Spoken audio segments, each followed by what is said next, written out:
Break के बाद एक बार फिर आपका बहुत बहुत स्वागत है और सबसे भरोसेमंद, सबसे विश्वसनीय एग्जिट पोल और जर्नलिस्ट का एग्जिट पोल जो अलग अलग रीजन से है मध्य प्रदेश के, मतलब मेनली जहां इलेक्शंस हुए हैं और वहां से वो हमारे लिए लाए हैं वो एग्जिट पोल जो उन्होंने लोगों से भी बातें की हैं, पॉलिटिशियन से भी बातें की हैं और खुद चुनाव को न सिर्फ करीब से देखा है बल्कि उसे अपनी लेखनी भी चलाई है उस पर और टेलीविजन पर उसे प्रस्तुत भी किया है। अब हम जल्दी जल्दी जो 3 हमारे पास एग्जिट पोल हैं और इनको भी हम ले लेते हैं, फिर सबको कंपाइल करके बात करेंगे।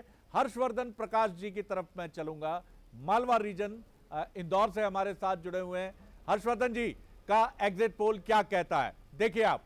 हर्षवर्धन जी का एग्जिट पोल क्या कहानी कह रहा है, तो बीजेपी को 15, कांग्रेस को 13, करीबी फाइट दिखा रहे हैं। बीजेपी 15, कांग्रेस 13। कमाल है सर, मतलब ये क्लोज फाइट तो है मध्य प्रदेश में। ये बात तो तमाम पत्रकारों के जो भी एग्जिट पोल हमें मिले, एक तरफा कहानी कहीं से समझ में नहीं आती है। हर्षवर्धन जी की रिएक्शन भी एक छोटी सी तेज ले लेता हूं मैं। हर्षवर्धन जी, क्या आप इसको पलट भी सकते हैं? मतलब ऐसा भी आपको लगता है कि ये 13-15 हो सकता है, 15-13 हो सकता है? जी जी बिल्कुल सही कह रहे हैं आप। ग्वालियर चंबल के जो परिणाम आएंगे वो बीजेपी के लिए थोड़े अप्रत्याशित हो सकते हैं, क्योंकि वहाँ पे जैसा कि मेरे पूर्व वक्ताओं ने बताया कि एक बड़ी लहर, अदृश्य लहर दिखाई देती। लेकिन मेरा ऐसा मानना है शरद जी कि अगर बीजेपी की कुछ सीट्स कम भी आती हैं तो बीजेपी बहुत आरामदेह मुद्रा में है। बीजेपी को सरकार में बने रहने के लिए उतनी सीटें नहीं चाहिए, कांग्रेस को ज़्यादा सीटें चाहिए। तो बीजेपी थोड़ा सा अपना दिल खुश रख सकती है कल की जो मतगणना है उनके पहले। दूसरी बात, जहाँ तक मैं बात करूँ मालवा निमाड़ अंचल की, तो मालवा निमाड़ अंचल में भाजपा को एक बढ़त दिखाई देती है, क्योंकि भाजपा के समर्पित वोटर जो हैं वो यहाँ पर रहते हैं। इसके अलावा राष्ट्रीय स्वयंसेवक संघ की जड़ें बहुत यहाँ पर गहरी हैं, जिससे कि भाजपा को हमेशा चुनाव में लाभ मिलता है। पिछली बार का जो राहुल गांधी का 2 लाख तक का जो कृषि कर्ज माफ़ करने का वादा था, वो एक चमत्कारिक औषधि साबित हुआ कांग्रेस के लिए और मालवा निमाड़ में कांग्रेस ने काफ़ी गेन किया लंबे समय के बाद। लेकिन अब चूंकि ये जो चुनाव था वो मुद्दा विहीन और मुखड़ा आधारित चुनाव था, चेहरों पे आके टिक गया चुनाव, तो मुझे लगता है कि ये चुनाव में भाजपा ग्वालियर चंबल में थोड़ा सा लूज कर सकती है संभावना, लेकिन मालवा अंचल में अच्छा गेन करेगी। ये इम्पॉर्टेंट बात है साहब। इस पर यही वजह है कि डॉक्टर हितेश वाजपेयी मुस्कुरा रहे हैं लगातार, मुस्कुरा दुर्गेश जी भी रहे हैं, लेकिन हितेश वाजपेयी जी ये जानते हैं कि टीम के पास एक्वायर्ड जो पोजीशनिंग होती है, एक अर्जित जो उसकी स्थिति है, वो 2018 की तुलना में बहुत बेहतर है और कांग्रेस के लिए लंबी है वो टैली। बिल्कुल, बोलिए। केवल एक लाइन मैं उसको एक्सटेंड कर देता हूँ एनालिटिकल पॉइंट से जी। कि चलिए, एक म्यूट पॉइंट था कि सिंधिया जी के जाने से क्या कांग्रेस को नुकसान होगा। जब कमलनाथ जी ने कहा आप चले जाओ, तो वो दिख रहा है 17 सीटें भी ले गए, वो पुनर्मतदान में भी ले गए।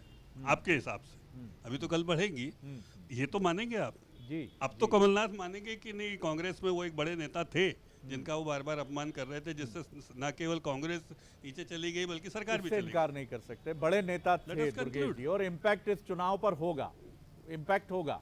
कल बताएंगे नतीजे, अभी मैं बहुत ज्यादा हम भी रुकना चाहेंगे जी। हमने कब कहा कि बड़े नेता नहीं थे? वो हमारे पार्टी के बड़े नेता थे जी, राष्ट्रीय महासचिव थे। हाँ, वो बड़े पदों पे थे। हाँ, कई प्रदेशों को वो संभाल रहे थे। वो छोड़ के भागे हैं। भागे क्यों है, उसका कारण क्या कांग्रेस के अंदर उनको ऐसा वजूद नहीं दिख रहा था कि वो सांसद राज्यसभा बन सकते? इस पर मैं बात करूंगा। नहीं, लेकिन आप ये मानते हैं दुर्गेश जी कि ये इशू जो है, जैसा डॉक्टर हितेश वाजपेयी बहुत ये बात का बहुत कॉन्फिडेंस और बहुत कंफर्टेबल होकर कर रहे हैं कि वो पक्ष जो है उनके बीजेपी में आने का बीजेपी को ही फायदा पहुंचाएगा, आपको नुकसान ही पहुंचाएगा? इसमें कोई दो मत नहीं है कि सिंधिया जी अपना थोड़ा वजूद रखते थे, पर मैं हर बार आपको थे शब्द इसलिए बोल रहा हूं कि वो अपना वजूद, अपना अस्तित्व अब खो रहे हैं। नहीं, आपने मुझे ये जवाब नहीं दिया। मैं क्या वो बीजेपी को फायदा पहुंचाएंगे, आपको नुकसान पहुंचाएंगे? वो अपना वजूद रखते थे, मैं बोल तो रहा हूं। ठीक है, आप थे का मतलब ये है कि हाँ, पहले वजूद रखते थे जी, पर जो उन्होंने अभी कृत्य किया है हाँ। वो कृत्य ने उनका वजूद खत्म किया है। यदि इसका सिंधिया जी का कोई वजूद डेटा खत्म नहीं नहीं है। किया होता अभी मैं उस पे तो नहीं आया, टाइगर ये से वो किस स्तर तक अपने आप को लेके गए। दुर्गेश जी देखिए, सुन आप लीजिए, दुखी हैं, फिर नहीं, बोलिए। मैं सहमत हूँ। सुन लीजिए फिर बोलिए। भाई मैं वो चर्चा ही नहीं कर रहा हूँ ना अभी, मैं केवल इतना सुन संख्यात्मक लेते हैं। चर्चा आपकी कर डॉक्टर रहा वाजपेयी सुन हूँ। लेते सर हैं। जी सुनिए सही, अच्छा क्यों नहीं है? संख्या देखिए संख्या आप, मैं तो केवल संख्या पे टिप्पणी कर रहा हूँ चलिए कि दुर्गेश भाई जी, मैं आपकी तरफ आऊंगा। उनका पूरी बात कहेंगे आप। पॉलिटिकल वेट आपके एग्जिट पोल, अभी एग्जैक्ट पोल भी नहीं है। हाँ जी बाकी पॉलिटिकल ठाक ठीक है, भगाए गए क्या, वो हम भी कुछ बोल सकते हैं, वो भी कुछ बोल सकते हैं, लड़ सकते हैं जी, दैट इज ऑलटुगेदर डिफरेंट, जिसकी जरूरत नहीं है। यस बट जी। He was having his MLAs हाँ and they were counting and helping Congress to become Kamal Nath as a chief minister, जो बार बार कहते थे भाई मेरा योगदान है, जिसको कहीं ना कहीं ओवरलुक किया गया। अब वो साबित तो हो रहा है ना, जो सीटें हम बिल्कुल नहीं जीते थे उसमें 17 प्लस क्या आप दे आप रहे हो। पूरे आत्मविश्वास से कह सकते हैं कि कांग्रेस को सिंधिया जी के बीजेपी में आने का, ग्वालियर चंबल की ही मैं बात करता हूं आपसे, कोई नुकसान नहीं होगा और कांग्रेस पिछली बार की तरह फ्लाइंग कलर्स के साथ सामने आएगी? 100%। बड़ा दावा है आपका? 100%। अभी आप कह रहे थे वजूद तो है। वजूद था, मैंने थे बोला, जी है से मतलब नहीं कह रहा हूँ। जी जी उस व्यक्ति ने अपना वजूद खत्म किया है। जी जी वह एक कांग्रेस के नेता के रूप में मध्य प्रदेश ही नहीं, चंबल क्षेत्र के अकेले के, एक गांव खेड़े के या एक मोहल्ले के या एक क्षेत्र का नेता नहीं था, पूरे देश में एक वजूद रखने वाला हमारी पार्टी का नेता था। पर हमारी पार्टी का नेता था। भारतीय जनता पार्टी ने उनको क्या दिया? जिस दिन लेके गए, जो बात आ रही है कि मुद्दा क्या है, गद्दार वाला मुद्दा है। ये गद्दार शब्द सिंधिया को सबसे पहले दिया किसने? चलिए चलिए चलिए, मैं एक क्विक रिएक्शन नहीं, मैं एक चीज पूछना चाहिए। अभी सर, डिबेट जी। पूरी चर्चा में बैठे हैं, हमारे जी। संग बहुत पत्रकार हैं। जी सिंधिया जी को गद्दार शब्द सबसे पहले किसने दिया? सर, ये अब मुझे मैं लगता बोल है कि रहा हूँ, इस विषय पर ये अब गद्दार शब्द सबसे मुझे लगता पहले है चुनाव की कड़वाहट निकल गई है। कड़वाहट नहीं है ये। जी अरे जी मैं जी। ये कह दूं ये कमलनाथ मुद्दा जी गद्दार हैं, आप तो चुनाव क्या के आप ये ट्रेंड पे तूतू बात में करो, का बनाना मतलब नहीं चाहते हैं रह क्या? चुनाव के ट्रेंड पे अभी बात हम करो। देखिए चलिए। सेफोलॉजी पे बात कर रहे हैं। सेफोलॉजी पर ही हम हाँ, लौटते उस पर हैं। restrict करें। देव श्रीमाली जी की हम तरफ भी मैं 6 चलता गाली हूँ। दे देंगे, तो जी क्या मतलब? बिल्कुल, मैं आपसे इत्तेफाक करता हूँ और दुर्गेश जी भी सहमत हैं। बहुत संजीदा राजनेता है, दुर्गेश जी भी समझते हैं और वो उनकी सुनहरी मुस्कुराहट ये बता रही है। एक चीज कह रहा हूँ जी। आदरणीय, ना मैं गाली दे रहा हूँ, ना कोई अपशब्द बोल रहा हूँ। जी। मैंने सिर्फ एक बात अब बोली नॉस्टैल्जिक होने की कि जरूरत नहीं है। ये मैंने- बात कमलनाथ जी मैंने को भी ये नहीं बोला समझ में कि आई ये कि वो क्या शब्द- कर रहे थे। ये चलिए, शब्द ये जो देखिए, अच्छा थोड़ा ना पूरे लगता है चुनाव इतने का बड़े जो आदमी बेस को रहा आप है। शब्दों के verbal साथ duel आप का नवाज रहे मतलब हो। नहीं है। आदरणीय, मैं बोल रहा हूँ जो हाँ, चुनाव का हाँ। बेस रहा है। चलिए, अभी चलिए। सेफोलॉजी पे बात देव करो। श्रीमाली जी, उस पे एक शब्द सुनने में देव घबराहट श्रीमाली क्यों? जी की तरफ कोई मैं चल रहा घबराहट हूँ, नहीं है। ग्वालियर चल रहा हूँ। श्रीमाली जी, आपके एग्जिट पोल की तरफ आ रहे हैं और देखिए क्या कहता है श्रीमाली जी का एग्जिट पोल। बीजेपी 8 से 10, कांग्रेस 16 से 18, अन्य 1 सीट दे रहे हैं।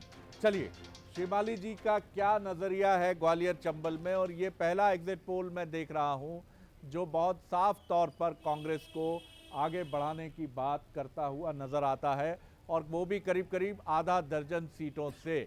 श्रीमाली जी, बहुत संक्षेप में एक क्विक रिएक्शन आपका, क्या वजह इसकी आप देखते हैं, क्योंकि ये पहला एग्जिट पोल है जिसमें हम देख रहे हैं, एक जर्नलिस्ट का एग्जिट पोल है जो काफी कंफर्टेबल तरीके से कांग्रेस को आगे दिखाता हुआ सामने आया है। सर देखिए, दो बातें हैं। एक तो बड़ा हिस्सा ग्वालियर चंबल से अकाउंट में भेजने वाले हैं यहाँ के लोग। जिस तरह का चुनाव हुआ, जो परिस्थितियां बनी और जो चुनाव आखिरी तक चला, आखिरी की 2 सीटों पर अगर हम छोड़ दें, जो मेहगांव और सुमावली में जहाँ जो हुआ वो अलग मैटर है, उस पर अपन चर्चा नहीं करेंगे, लेकिन वहाँ थोड़ा सा नतीजे बिल्कुल नजदीकी हो गए।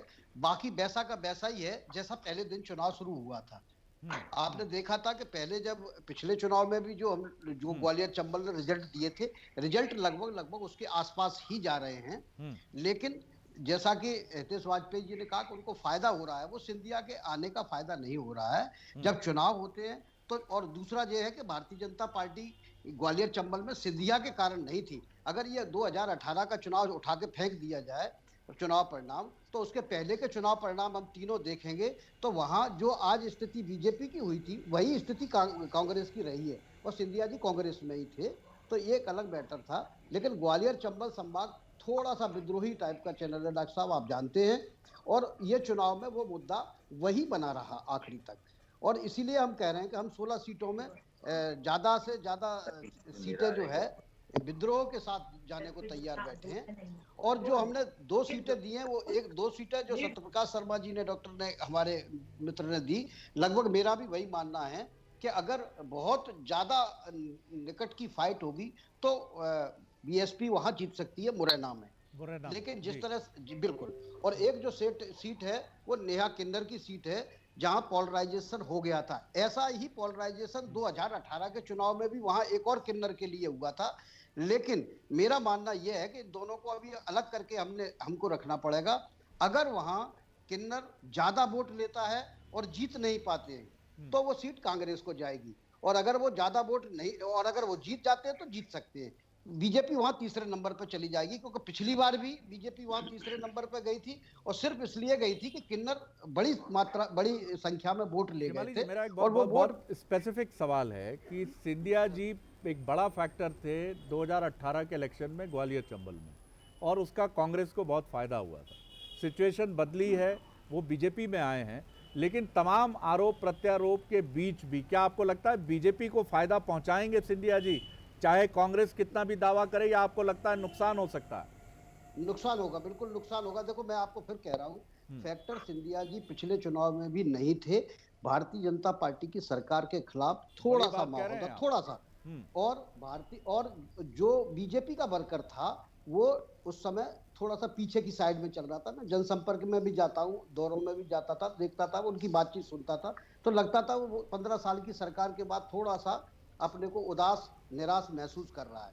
इस चुनाव में तो और भी जोरदार समझ में आया कि बीजेपी के कार्यकर्ता, एक बीजेपी थी और एक सिंधिया बीजेपी थी, तो दोनों में तालमेल स्थापित करने की बड़े बड़े नेताओं ने बहुत कोशिश की। आप कुछ स्तर तक हुआ भी, शिमाली जी कह रहे हैं कि सिंधिया जी से नुकसान होगा। आपका रिएक्शन क्या है इसको? जी शरद जी, हर चीज के 2 पहलू होते हैं। आप आधा ग्लास खाली देखिए या आधा ग्लास भरा देखिए, अल्टीमेटली उसमें कुछ है। यदि आप पॉजिटिव हैं तो आप ये देखेंगे कि आधा ग्लास भरा हुआ है, यदि नेगेटिव है तो कहेंगे आप जो है खाली।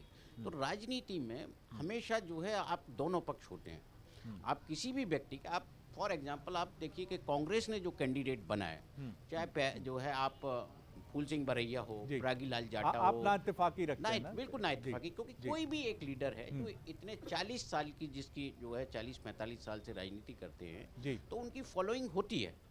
अन्यथा जो है नहीं होती, तो फिर वो इतने सालों कैसे काम करते? वो तो जो, जब यदि सिंधिया बीजेपी है, सिंधिया कांग्रेस है, तो यानी सिंधिया है।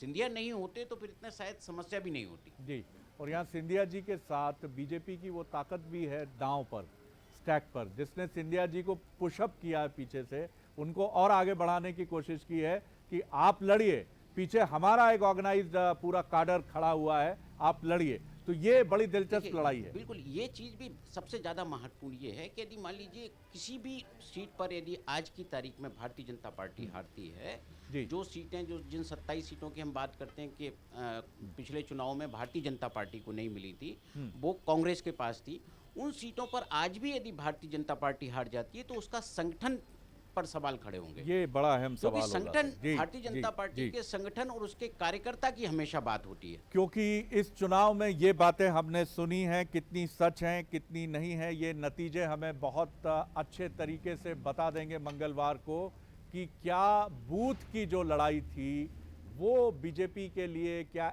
एज की लड़ाई थी, एडवांटेज की लड़ाई थी, और कांग्रेस के लिए क्या वो लड़ाई ऐसी थी कि उसने कुछ जगह तो जोर लगाया, जैसा हर इलेक्शन में होता है कि कुछ जगह क्या बूथ की इस लड़ाई में कांग्रेस पीछे हुई। सुशील शर्मा जी की तरफ हम चलेंगे, और ये बीजेपी के लिए मुस्कुराने वाला एग्जिट पोल है। बीजेपी 19 से 21, ये आशावाद यहाँ बीजेपी का बहुत अधिक यहाँ नजर आ रहा है। बीजेपी के जो लोग ये मानते हैं, कार्यकर्ता और पार्टी लीडर्स, कि नई लहर तो थी नहीं साहब, और कोई लहर थी तो वो शिवराज सिंह चौहान और बीजेपी के पक्ष में थी।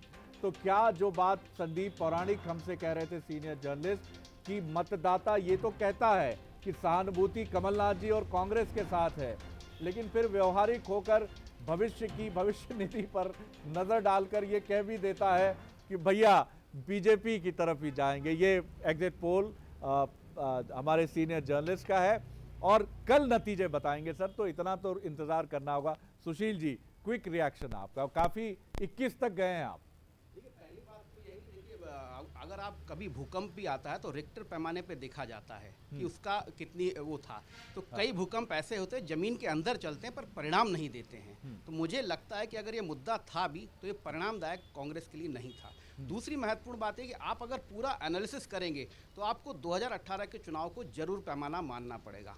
उस समय बीएसपी को भी नुकसान हुआ था और बीजेपी को भी नुकसान हुआ था, और दोनों का वोट क्लब होके 12% की ग्रोथ कांग्रेस को मिली थी। अब आप अगर इस तरफ जाएंगे तो फिर ये भी देखेंगे कि बीजेपी के खिलाफ वोट गया को। अमूमन बीजेपी का वोट कभी नहीं जाता। बिकाऊ टिकाऊ अगर नहीं टिक रहा है आपके एग्जिट पोल के पैमाने को मैं देखूं तो क्यों नहीं टिक रहा है सुशील जी?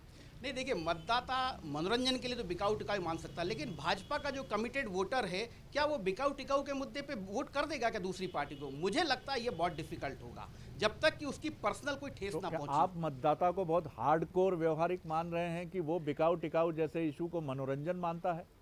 देखिए, आप अगर प्राइमरी, मैं भी ग्वालियर चंबल में गया, अगर आप जाके मतदाता से बात करेंगे तो वो पहले आपकी टोह लेता है, अपनी नहीं बताता वो। जब आप जिस धारा में बहते हैं वो उस धारा में आगे तक जाता है, और जब आप अगर उससे 2-4 मिनट बात करेंगे तो वो वास्तव में पता चलेगा कि वो वोटर क्या हो। मैं अभी भी इस बात को मानता हूं कि 2018 के चुनाव में बीजेपी का एससी की 6 सीटों पर लगभग 6% माइनस हुआ था वोट, और सामान्य सीटों को 10 सीटों पर ग्वालियर चंबल में लगभग 4% का। ये वोटर वापस बीजेपी की तरफ आएगा, क्योंकि ये 2018 में जो एट्रोसिटी एक्ट का जो रीजन था, अन्य जो कारण थे, 15 साल का सरकार का जो एंटी इनकम्बेंस था सिर्फ 5% का था, तो ये वो हो गया। लेकिन अब चूंकि 15 महीने कांग्रेस की सरकार रही तो ये वोटर वापस जाएगा। कांग्रेस की जीत की सारी संभावनाएं बीएसपी पे डिपेंड करती हैं। ये माना जा रहा है कि बीएसपी का वोटर कांग्रेस को स्विच हो गया। मान लेते हैं अगर 2018 में स्विच हो गया तो लोकसभा में वापस क्यों आ गया? लोकसभा में तो मानते हैं कि बीएसपी एक बड़ा फैक्टर है, लेकिन माना तो ये गया कि बीजेपी का रागात्मक संबंध बीएसपी का बीजेपी से रहा है इस इलेक्शन में।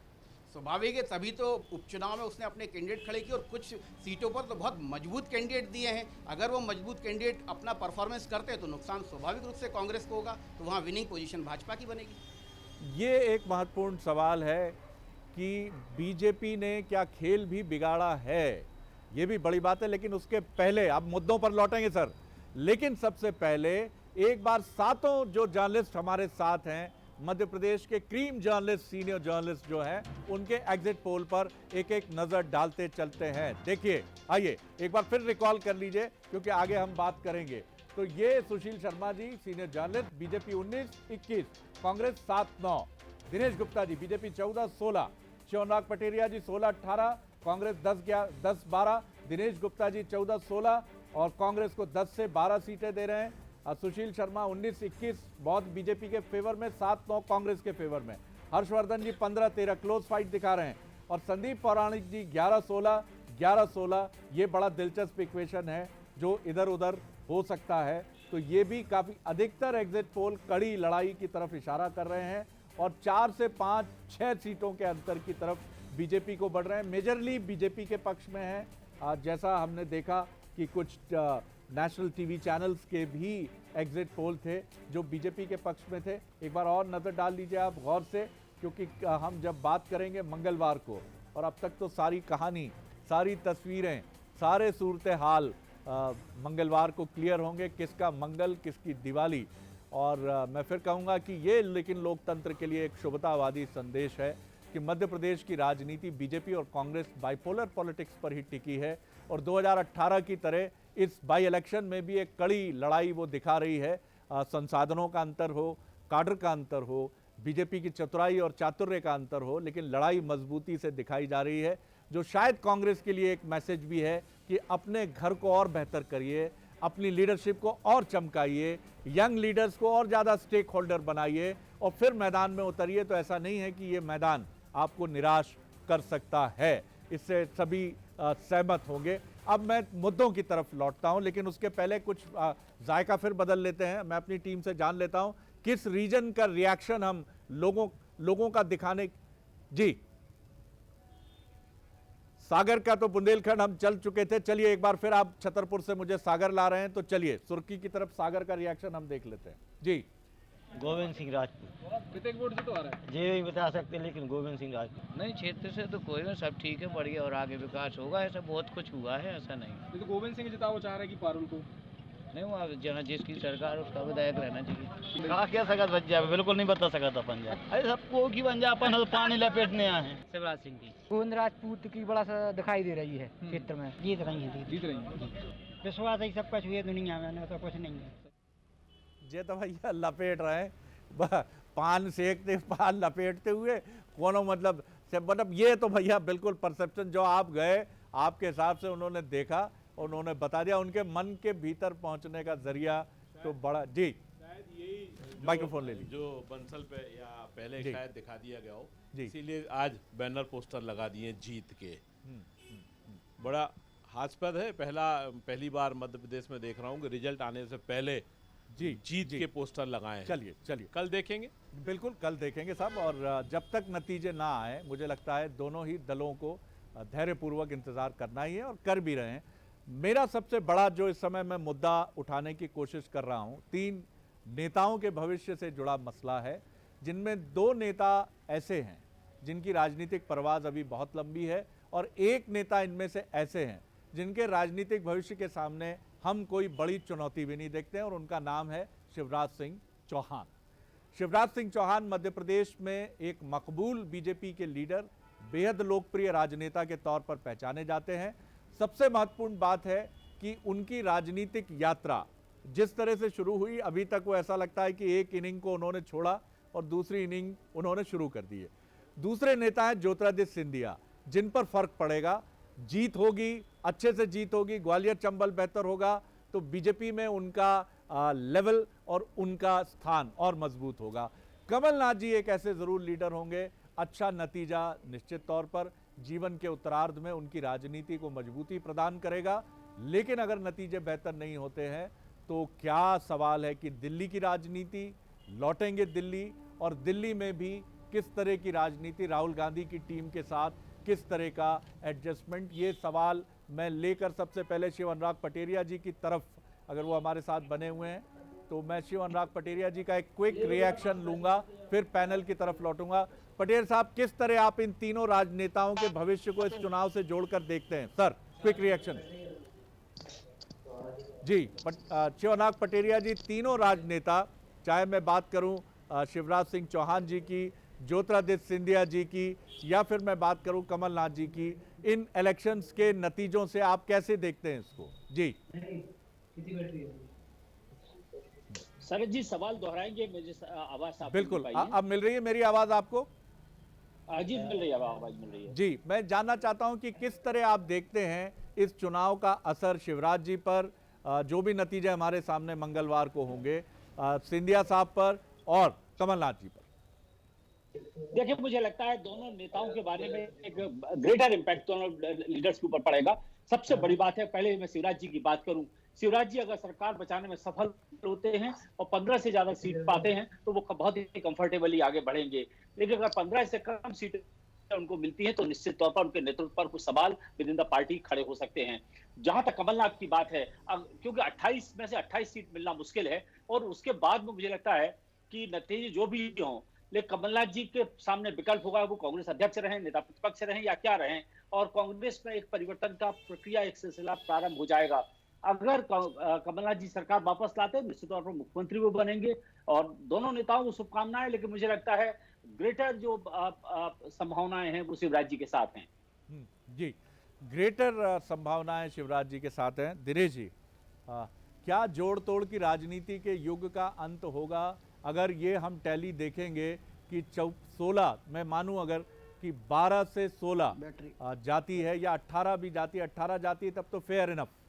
लेकिन अगर इससे नीचे ये टैली रहती है 15-16 बीजेपी की और 12 तक पहुंचती है कांग्रेस, 10-11-12, तो क्या जोड़ तोड़ की युग की राजनीति का समापन या चलता रहेगा सिलसिला? देखिए शरद जी, सत्ता का जो चाशनी जब मुंह पे लगती है ना तो बड़ा मुश्किल होता है, और वो खासकर जब इस तरह का मार्जिन होता है। जब हम ये सोच भी नहीं सकते थे कि 22 एमएलए एक साथ भारतीय जनता पार्टी में शामिल हो सकते हैं, तब भारतीय जनता पार्टी में शामिल हो गए थे। जो बात 2 एमएलए से चालू हुई थी कि कमलनाथ जी के साथ वो उन्होंने जो है स्टेज शेयर किया जो उन्होंने जी, तो वो उसका जवाब 22 एमएलए पर हुआ। तो ऐसा नहीं है कि कमलनाथ जी कोई मैनेजमेंट का जब आप उनको कहते हैं कि वो मैनेजमेंट के गुरु हैं, तो वो कोई कोशिश नहीं करेंगे। सफल होती है नहीं होती है, किस तरह से होती है, ये डिफरेंट चीज़ है। और जिस तरह से वो कांग्रेस में काम कर रहे हैं, आप ये देखिए कि कोई भी लीडर उनके समकक्ष नहीं है। वो साधन संपन्न हैं, ऐसी कोई उनके पास, यदि आज आप पूरे मध्य प्रदेश में देखेंगे, राष्ट्रीय स्तर पर भी देखेंगे, तो उनको किसी दूसरे पर की ओर देखने की आवश्यकता नहीं है। सवाल केवल सीटों का है कि वो कितनी सीटें होंगी, क्योंकि जिस तरह से उन्होंने मुद्दा उठाया, चाहे गद्दार आप कहिए, खुद्दार कहिए, कुछ भी कहिए, इसका मतलब ये कि चोट तो बहुत ज़बरदस्त हुई है उनके साथ, वो मतलब तिलमिलाए हुए हैं। लेकिन कई बार वो हमने जैसे इलेक्शन के दौरान देखा कि बहुत सारे मौक़ों पर वो डिफेंसिव भी दिखे। शायद हो सकता है कि वो उम्र के कारण इन चीज़ों को छोड़ दें, लेकिन मन में जो कसक है, जो 5 साल मुख्यमंत्री रहना उनको चाहिए था, वो इतनी आसानी से वो छोड़ने वाले नहीं हैं। कमलनाथ जी के बारे में ये भी परसेप्शन है दुर्गेश जी कि सेंट्रल लीडरशिप से जिस तरह का सपोर्ट सिस्टम उनको चाहिए था वो नहीं मिला। बीजेपी के लिए पूरी तैयारी थी, ये परसेप्शन है, मैं इसको परसेप्शन के तौर पर रख रहा हूँ। राहुल गांधी जी का कोई भी ट्वीट इस पूरे चुनाव में अपील के तौर पर ज्योतिरादित्य सिंधिया जी के खिलाफ नजर नहीं आया। चलिए वो नहीं बोलते हैं, उनका स्टाइल ऑफ पॉलिटिक्स नहीं है। प्रियंका जी बड़ी एग्रेसिव हैं, उत्तर प्रदेश में सीएम की मानी जा रही हैं कि अगले इलेक्शन में एक उम्मीदवार कांग्रेस की हो सकती है। प्रियंका जी नहीं बोलती हैं, बाई इलेक्शन में नहीं आते हैं बड़े लीडर, माना, लेकिन कांग्रेस की तरफ से जो बड़े नेता तो झोंके जा सकते थे मध्य प्रदेश में, प्रमोद कृष्णम, सचिन पायलट के भरोसे छोड़ दिया गया। भूपेश बघेल जी भी आए। क्या जो तैयारी चाहिए थी वो तैयारी कांग्रेस की थी? आप मुतमईन हैं पूरी तरह?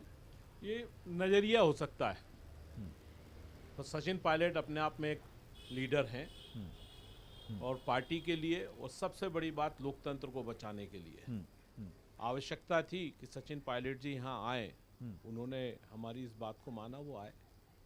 भूपेश बघेल जी, चूंकि इस क्षेत्र में जिस तरीके से हमारा छत्तीसगढ़ का एक असर रहता है, उस असर के लिए उनकी उपयोगिता थी या उनके यहाँ आना चाहिए था, वो आए।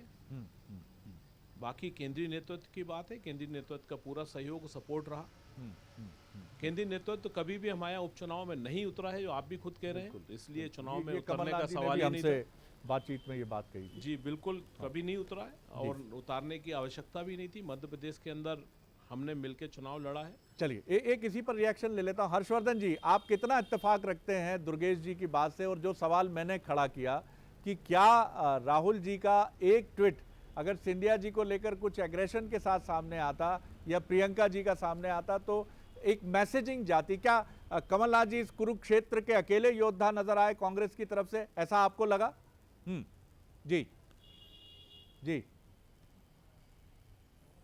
बिल्कुल, आप इत्तेफाक रखता हूं आपकी बात से। और राहुल गांधी वो एक चुनावी किरदार रहे हैं मध्य प्रदेश की राजनीति में, जिन्होंने 2 लाख तक का कर्जा माफ़ करने की जो घोषणा की पिछले चुनाव में, विधानसभा चुनाव में, उससे पूरा खेल बदल गया कांग्रेस का। कांग्रेस चुनाव जीत गई, सरकार में आ गई बहुत लंबे अंतराल के बाद। और ऐसे वक्त जबकि कांग्रेस के साथ तथाकथित धोखाधड़ी होती है, उसकी सरकार गिरा दी जाती है और कांग्रेस को केंद्रीय नेतृत्व के ऑक्सीजन की आवश्यकता थी, तो वो उसको क्यों नहीं मिला? जो 30 स्टार कैंपेनर्स थे कांग्रेस के चुनाव आयोग के स्वीकृत, उसमें प्रियंका गांधी, राहुल गांधी का नाम भी था। तो ये कांग्रेस की ओर से ही प्रस्तावित चेहरे थे ना। तो ये जब चुनाव में निर्णायक चुनाव होने, उपचुनाव, तो क्यों दिखाई नहीं देते? और कमलनाथ के चेहरे पे ही चुनाव लड़ा है कांग्रेस ने। तो अगर कांग्रेस जीतती है तो सेहरा कमलनाथ के सिर पे बंधेगा, और कांग्रेस अगर हारती है तो ठीकरा भी उनके सिर पे फूटेगा। निश्चित तौर पर, और ये परंपरा भी है। लेकिन बड़ा सवाल है कि क्या इसके कॉन्ट्रेरी बीजेपी ने एक ज़बरदस्त एकजुटता का परिचय दिया, कोई कड़वाहट नहीं दिखाई उस खेमे को लेकर, जबकि बीजेपी एक पारंपरिक और ऑर्थोडॉक्स पार्टी मानी जाती है कि वो बाहर से आने वाले साथियों के प्रति, लेकिन जो मौका था उस मौके की नज़ाकत में शिवराज जी बार बार ज्योतिरादित्य सिंधिया को क्रेडिट देते नजर आए, तुलसी सिलावट को क्रेडिट देते नजर आए, उन प्रत्याशियों को जो कांग्रेस से बीजेपी में आए थे उनके बारे में कहते नजर आए कि मैं मुख्यमंत्री बना हूं तो इनकी वजह से बना हूं और आगे भी मेरी लंबी परवाज रहेगी तो इनकी वजह से बहुत दारोमदार रहेगा। यानी बीजेपी ने कोई झिझक नहीं दिखाई कि अब तो आपने पाला बदल लिया है, आप हमारे रहमो करम पर हैं। ये एक बड़ा सवाल है। डॉक्टर सत्य प्रकाश शर्मा का एक रिएक्शन लूंगा, फिर हितेश वाजपेयी से जानूंगा क्या बीजेपी, वो हमारे साथ अभी नहीं है, एक सुशील जी का रिएक्शन इस पे जरूर चाहूंगा। जी सवाल थोड़ा सा सवाल मेरा ये था सर, क्या बीजेपी ने एक जबरदस्त मिलनसारता दिखाई, जबकि कहा यह जा रहा था जिस समय नाराज हुए थे दीपक जोशी, जिस समय नाराज थे जयभान सिंह पवैया, जिस समय नाराज थे पारुल साहू, वो तो चली ही गई, लेकिन क्या बीजेपी ने बहुत इन सारी चीजों को सेटिसाइड करके ये चुनाव लड़ा? बिल्कुल सही कह रहे हैं शरद जी। क्या दरअसल क्या बीजेपी में जब ये 22 विधायक आए थे तो इन सीटों के जो भाजपा के पराजित प्रत्याशी थे उनको स्वाभाविक अपना राजनीतिक कैरियर संकट में लगा था, लेकिन बीजेपी की स्ट्रेटेजी जो है इतनी दुरुस्त रहती है कि देखिए अब बहुत सारे नेताओं को मनाने में कामयाब रही और आखिरी समय में कुछ नेताओं को उन्होंने चुनाव पे लगा भी दिया। हालांकि ये भी बराबर बात जानकारी सामने आ रही थी कि कुछ नेता उसके बावजूद भी जो है पार्टी को नुकसान पहुंचाने का प्रयास कर रहे थे, तो उनको उन्होंने निष्कासित या निलंबन का भी रास्ता दिखाया। लेकिन एक महत्वपूर्ण बात बीजेपी में मुझे इतने समय में देखने को मिली है, आप संजय पाठक को देखिए, पता ही नहीं चलता वो कांग्रेस से बीजेपी में आए हैं। इतने उदय प्रताप सिंह को देख लीजिए, तो बीजेपी इस चीज को ग्राह्य करने लगी है। पहले कभी ये रहता था कि बीजेपी में संदीप जी जो भी आता है वही दिल में समा जाता है, न जाने कितने दरियाओं का प्यासा है समंदर मेरा। बीजेपी इस काफी सॉलिबिलिटी फैक्टर को लेकर चली। स्वाभाविक सी बात है कि जब समुंदर बनता है या दुनिया की सबसे बड़ी कोई पार्टी बनती है तो ये कोशिश जरूर करती है, और इतनी बड़ी पार्टी है और वो समाहित करने के तरीके भी अब जानने लगी है, ऐसा लगता है। पहले तो ये होता था जो दूसरे दल से आदमी आता था वो अलग थलग दिखता था, लेकिन बीजेपी अब बदल रही है, ये हमें मान के चलना चाहिए। यही कारण है कि तमाम बड़े कांग्रेस के नेता धीरे धीरे बीजेपी में आ रहे हैं, वो समाहित होते जा रहे हैं। अगर भाजपा पुराने रूप में होती तो इन लोगों का समायोजन। आप ये भी मानते हैं कि हमला सिर्फ कांग्रेस पे है, शिवसेना से पंगा हो जाता है, अकाली दल से पंगा हो जाता है, लेकिन कांग्रेस के मामले में एकजुटता है? ये बिल्कुल दिख रही है, क्योंकि उनके लिए सबसे बड़ी पार्टी कांग्रेस दिखती है बीजेपी के लिए। अगर अपोजिट पार्टी देखें तो देश के बड़े हिस्से में कांग्रेस है, तो अगर उनका निशाना है तो कांग्रेस से, क्योंकि अगर महाराष्ट्र शिवसेना की बात करेंगे तो महाराष्ट्र में निपट लेंगे। ये बड़ा सवाल है कि क्या कर्नाटक में कांग्रेस निशाना है, राजस्थान में कांग्रेस निशाना है, मध्य प्रदेश में कांग्रेस निशाना है, और आगे भी जहां जहां बीजेपी को ठिकाना बनाना है कांग्रेस निशाना है। दुर्गेश जी बड़ी हास्पद स्थिति है इनकी। अभी जो बात चल रही कि साहब उन्हें समाहित हो जाते हैं, समाहित हो जाते हैं या खो जाते हैं। राकेश चौधरी जी बहुत बड़े कद्दावर नेता मेरे रहे हैं, भाजपा ने उनके लिए क्या किया? भी तो मोहब्बत नहीं की सर। नहीं तो हमारी मोहब्बत है, हमारी पार्टी में नेता हैं, आज साथी है हमारे, ये अलग बात है। चुनाव लड़ना नहीं लड़ना एक अलग मुद्दा है, बाकी वो हमारे साथ हैं तो ठीक है। भारतीय जनता पार्टी जिसने अपने खुद के नेताओं को खत्म कर दिया, लेकिन लालकृष्ण अडवाणी, जो बात संदीप जी ने और सुशील जी ने कही कि उदय प्रताप सिंह जी क्या दुखी हैं आज? नहीं, मैं आपको जो बात है वो भी बता रहा हूँ जी। लालकृष्ण अडवाणी जी कहाँ हैं, डॉक्टर मुरली मनोहर जोशी जी कहाँ हैं, कल्याण सिंह जी कहाँ हैं, उमा भारती जी कहाँ हैं, ऐसे अनेकों अनेक नेता हैं। और अब आने वाले समय में जयंत मलैया जी का क्या होगा, हम डॉक्टर सेजवार जी का क्या होगा, ऐसे बहुत सारे नेता हैं जो अब अपना अस्तित्व ढूंढेंगे, और इसीलिए ये उनको नोटिस भी दे रहे हैं। डॉक्टर वाजपेयी का एक रिएक्शन। बिल्कुल जी जी जी सर जी, मुझे लगता है तो दर्शक दीर्घा के सवाल है कि आगे फिल्म क्या होगी। आपका कोई सवाल हो तो बता दीजिए प्रोड्यूसर। सवाल यही है कि क्या आप ये मानते हैं कि कांग्रेस कांग्रेस ही निशाना है बीजेपी का? ऐसा नहीं है कि आपने बहुत सॉलिबिलिटी फैक्टर बड़ा मजबूती से, क्योंकि आपका सबसे पुराना घटक दल महाराष्ट्र में आपसे छिटक जाता है, अकाली दल को आप मना नहीं पाते, इतना बड़ा विषय था नहीं था ये डिबेटेबल है, लेकिन किसानों के विषय पर वो आपका साथ छोड़ देता है। तो राष्ट्रीय स्तर पर जो आपकी राजनीति है वो अपने घटक दलों के साथ अटकती भटकती है, कांग्रेस पर एकजुट नजर आती। देखिए, चूंकि अभी कांग्रेस से कोई प्रस्ताव नहीं है, राहुल गांधी जी ने अभी तक कोई ऐसा प्रस्ताव हमको भेजा नहीं है कि वो भाजपा ज्वाइन करना चाहते हैं, तो इसलिए ये प्रश्न उद्भूत नहीं होता। अजीब से ख्याल रखते हैं जीवन में। आप आएगा देखेंगे। अपने सम्मान नहीं दे पा रहे वरिष्ठों को जी, और आप हमारे वरिष्ठ के बारे में बात कर रहे हैं। नहीं, मैं तो शरद जी के सवाल का जवाब दिया। बोलना पसंद करेंगे, डॉक्टर मुरली मनोहर जोशी जी के बारे में कुछ बोलना पसंद करेंगे, इन सवालों को जिनका अस्तित्व आपने खत्म कर दिया। सवालों को भी उठाता और अभी जी चलिए बोल लीजिए। मध्य प्रदेश में सरकार है, ज्योतिरादित्य सिंधिया, उनको बैनर पोस्टर से गायब कर दिया। उनके मान सम्मान की बात कर रहे हैं, कहाँ है उनका मान सम्मान, कहाँ स्थिति दिख रही है? आप कहते हो हम शिवराज सिंह चौहान के उस पर लड़ रहे हैं। क्या आप कभी भविष्य में बोल सकते हैं कि ज्योतिरादित्य सिंधिया मध्य प्रदेश के मुख्यमंत्री का कैंडिडेट हो सकते हैं? डॉक्टर वाजपेयी बोल सकते हैं आपके मुख्यमंत्री का कैंडिडेट हो सकते हैं, जो उनकी सोच विचार थी जिसके कारण उन्होंने कांग्रेस छोड़ी। जवाब ले लें सर, आपने बड़ा लीडिंग सवाल खड़ा किया।